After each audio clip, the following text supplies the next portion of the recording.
Hello everyone, welcome to another video. In this video, we will learn about the Albin Counter Gambit. It starts with d4, d5, c4, e5, d takes e5 and d4.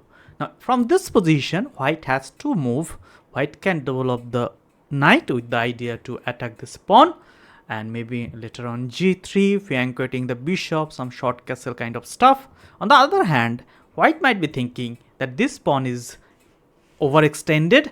He has already extra pawn, so like pushing this pawn, challenging this pawn, once pawn takes pawn, bishop takes pawn, by developing the bishop he will be doing great.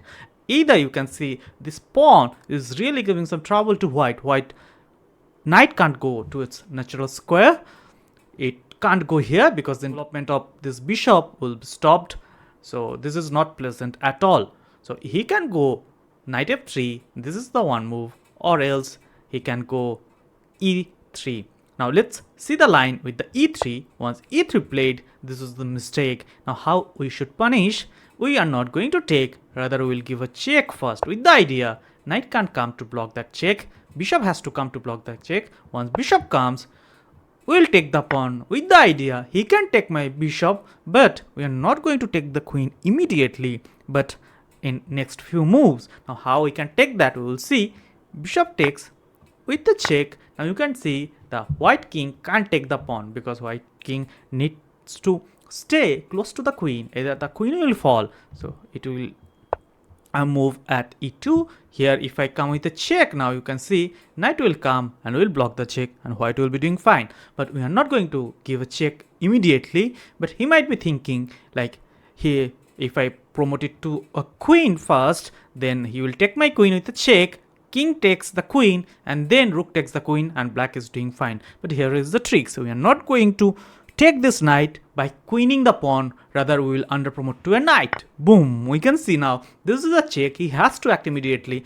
And how he can act, because he can't move here. Once he moves, this queen will fall, so of course rook takes knight, and here comes the check, and now he has to only one move and the winning the queen, so winning the game. Now let's see other ideas, like at d4. Like once d4 played, if he doesn't want to play e3, if he knows the tricks, let's say he knows the tricks and he is simply telling that this pawn is overextended, I will be developing my knight and I'll be supporting my pawn at the same time, I'll be attacking your pawn at the same time, I'll be developing the g3, flanking the bishop, I'll go for short castle, I'm doing fine. That's the plan. So now let's develop this knight. So knight is developed by supporting this one, attacking this pawn. We will simply develop my knight as well.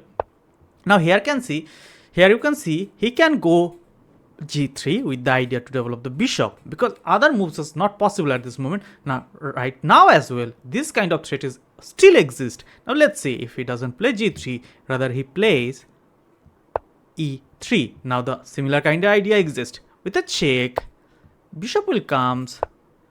Again I will take this one. Now you can see the simply he can't take this one because this is pinned, so he has to take this one, and once he takes, and I will go for same kind of check. Now you can see now like it may be possible now he can't win the queen immediately, but this is a great for black. The reason being this bishop is attacked by this knight, I can take it at any time. So once king comes e2, now we will simply take this one, takes, and this one falls. Now you can see this completely disintegrated. We can try to pin this knight, we can try to go for a long castle, we can attack this weak pawn, we can support this pawn. This is a great position from black.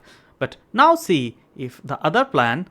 So after playing d4, if he goes knight f3, we'll go knight c6. Now let's see he doesn't play this, rather he plays g3 with the idea that he will develop his bishop, he will simply short castle and he will play. Now g3, knight e7. Here our idea will be developing the knight here. In the very next move we'll go knight g6 with the idea of taking this pawn, and black will be doing simply great, developing the bishop as per the plan, and knight g6 simply attacking the pawn, bishop g5 trying to attack my queen. Now simply by lifting queen at d7 and some long castle in this position, winning this pawn first, and then maybe developing this bishop here by supporting this pawn and doing castle. Black is doing fine. Now let's see at this g3 we saw the line knight g7. Now let's see the line what happens if we play bishop e6. You could play any one of them at this position, either knight or bishop. Now let's see what happens if bishop e6. So white will simply develop his knight. Now he might be thinking to go here to attack this pawn, but here we have a move like queen d7 with the idea that if he goes for a castling, queen goes at h3. We have this h5, h4, using it as a hook. Even we can go for g5, g4 ideas. Let's go bishop g2, fianchetting the bishop. And in this position, whenever we will go for this kind of h5 attack, we will do the long castling. So black will do long castling, white will do short castling, and we have the idea like going bishop at h3. We can push h5, h4. We can play even g5, g4. We can develop our bishop here with the idea that if this pawn takes, bishop will take. Even knight takes, bishop takes. Even we won't hesitate to take with the rook to get an open file and great attack to the white side. So that's it. I won't drag it for a long. Hope you love the video. Thanks for watching. Stay tuned for more chess. Bye bye.